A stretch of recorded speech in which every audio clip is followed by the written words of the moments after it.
What's up, y'all? It's your man Larenz Tate, and I'm rocking out with Totally Randie on Houston Style. You know how we do. Love is love. Hey, what's up, y'all? This is Lahmard Tate, and we rocking out with Totally Randie on Houston Style. H-Town, stand up.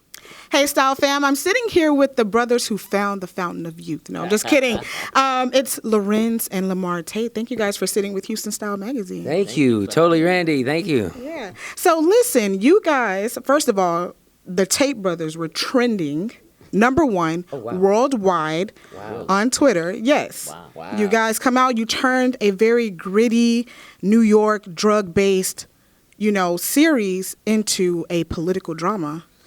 Take us through that, the range. Well, you know what? It's Courtney Kemp. I got to say that she found her pen going into the political world. And, what other realm could we find that is gritty, that is, Right. is corrupt and dangerous than politics?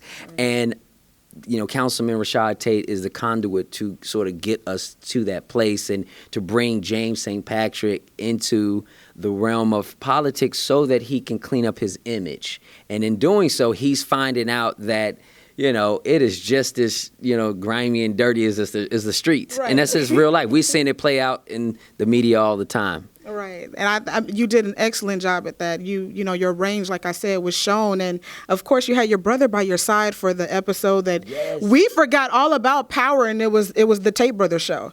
How was it being on camera, on camera again with your brother again? Because this is not their first time being on camera together. Right. As I tweeted and put out in social media, it has been a long time coming for he and I to work together again. The people has asked, and we delivered. That's right. They delivered very well. Now, like I said, you guys were trending on Twitter, and then we lost someone that made the world stop. Yeah. And knowing that you had to continue to promote and continue to come do these kind of mundane things, take us through your emotions. Oh, man, that was it was just heartbreaking.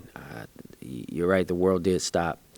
And the world stopped for me at that moment when I, found out that news. I didn't want to believe it, but once it was confirmed, I immediately called my family. I called my wife. I called my 13-year-old son. I FaceTimed everyone. I was reaching out to my brothers and my parents and just, a lot of people who, that just was on my mind at that time. And, of course, my heart was heavy. The tears were flowing because, what a global icon that we have lost along with his child and several other, people that was a part of that, accident. And, you can never sort of prepare for these kind of moments. And it really does put the world on hold for a moment.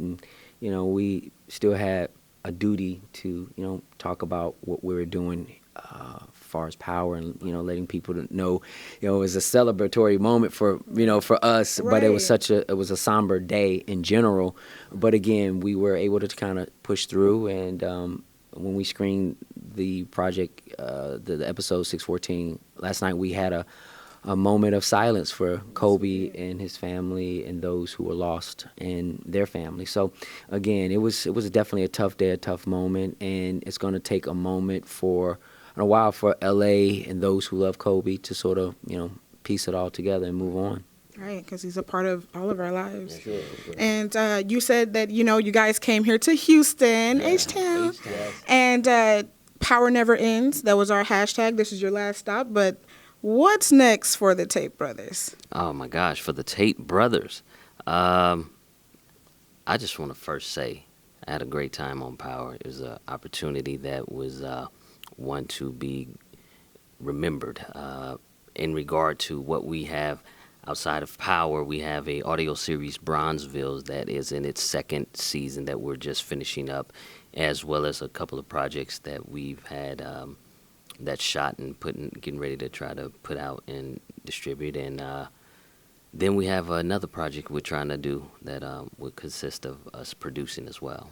Awesome. And we know that your other brother, LaRon, is a producer. So you guys are working all together. Yes, of course. It's a Tate Men Entertainment. Right. It's a Tate Brothers movement, and it's real. It's real. So, yeah, LaRon works with us, and he's a stellar guy. He's the one putting the bells and whistles on Bronzeville Season 2 right now.